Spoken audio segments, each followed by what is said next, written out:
This is your GPS for conservative values. You're listening to The Good Political Shepherd. The NAACP is leading a nationwide effort to have George Zimmerman retried on federal civil rights charges. Eric Holder's Justice Department has all men on deck looking for something else to nab George Zimmerman on. But someone from the Black Panther Party is probably going to try to kill him first before the DOJ completes its investigation into the circumstances surrounding the shooting death of Trayvon Martin. And that will be just a little bit easier now because Eric Holder has decided not to let poor George have his gun back. It seems to me that some people don't want justice in this case. They'd rather have George Zimmerman's head on a stick or buried 6 feet under the ground.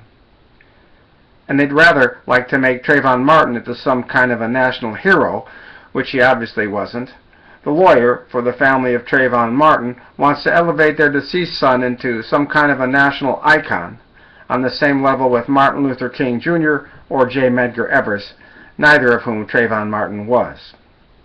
Trayvon Martin was just a poor black teenager from a broken home who was just in the wrong place at the wrong time. But that is not why he got shot. It is only why he got followed. It is only why his activity was suspected by the Community Watch volunteer George Zimmerman. All of the hoopla and the furor surrounding the not guilty verdict in this case, which was delivered by a jury of 6 women, including 1 black woman, is based on the false assumption that Trayvon Martin was shot because he was black. That is not the truth. Trayvon Martin may have been followed because he was black. He may have been followed because he was in the wrong place at the wrong time. But he was not shot because he was black. Trayvon Martin was shot because he made the wrong decision. Trayvon Martin was shot because he decided to fight with George Zimmerman instead of simply answering his questions. Trayvon Martin decided to cop an attitude with the Community Watch volunteer who merely wanted to know what he was doing in the neighborhood. That resulted in a fight in which Trayvon Martin was the aggressor. Trayvon decided to challenge George Zimmerman instead of looking for a way to amicably satisfy Zimmerman's concerns. Then Trayvon Martin decided to strike the first blow, but one blow wasn't enough for Trayvon. One blow led to another, and another, and another. And he got on top of George Zimmerman and repeatedly punched him and pounded his head into the concrete sidewalk until George Zimmerman finally took out his gun and shot Trayvon Martin dead at point-blank range because George Zimmerman reasonably feared for his life. That is what the facts proved. That is what the jury decided after listening to all the evidence. Trayvon Martin was not shot dead because he was black, or because he wore a hoodie, or because he was in the wrong place at the wrong time. He was shot because he made the wrong decision to escalate his confrontation with George Zimmerman on that fateful night. That is what the only eyewitness said. He said he saw Trayvon Martin on top of George Zimmerman, straddling him and repeatedly punching him, and bashing his head into the concrete sidewalk.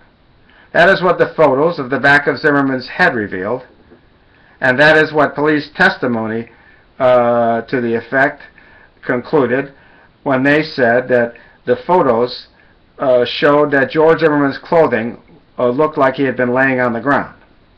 All of this testimony would lend credence to the fact that it was George Zimmerman's voice that was heard in that phone call, screaming for help, not Trayvon Martin's, as his mother claimed. I am so sick of people trying to turn this shooting death into some kind of a racially motivated crime. Why can't people simply tell the truth and believe the truth? Why can't selfish people stop trying to pimp this story for their own selfish purposes, like Jesse Jackson and Al Sharpton? National Public Radio and the BBC are doing exactly the same thing, and now the NAACP and the Department of Justice are jumping on board too. Why do these organizations have to keep trying to make something out of this story that it really isn't, and trying to make this purely defensive shooting into a racially motivated crime when it was not? Admittedly, in hindsight, George Zimmerman made a bad decision to follow Trayvon Martin on that fateful night. But he had a right to follow him. It may not have been the best decision, but he didn't do anything wrong in following him. There's a difference, you know, in making a bad decision and in doing something wrong. When Trayvon Martin made a bad decision to start a fight with George Zimmerman, it was the wrong decision, and that's the difference. So it doesn't really matter what George Zimmerman did before that moment when he began to fear for his life. Nothing that George Zimmerman did ever gave Trayvon Martin the right to beat the pulp out of him. It doesn't matter whether Zimmerman heeded the 9/11 operator's call to stay in advice to stay in his car. It doesn't matter that he decided to follow Trayvon Martin. That is not why Trayvon Martin was shot. He was not shot in the back running away from George Zimmerman. He was shot in the chest at point-blank range while he was beating the crap out of Zimmerman, beating his head into the ground, and Martin was shot dead because he chose to make the wrong decision to beat the crap out of George Zimmerman instead of simply answering his questions. A man he believed was a white guy who was following him and wanting to know what he was doing in the neighborhood. Did the body of Trayvon Martin show any evidence of a broken nose or scars on the back of his head? Well, if it did, no one ever mentioned it yet. But it is not hard to imagine that a 17-year-old black kid from a broken home would have a bad attitude and an anger management problem.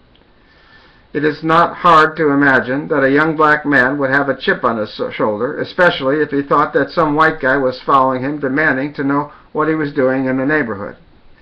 Trayvon should have simply answered his questions and showed some respect, and he would still be alive today. I've not commented on this case until now, frankly, because unlike many others, I knew that it was none of my business. But now the jury has heard the evidence and rendered a verdict in the case, and now it is my business.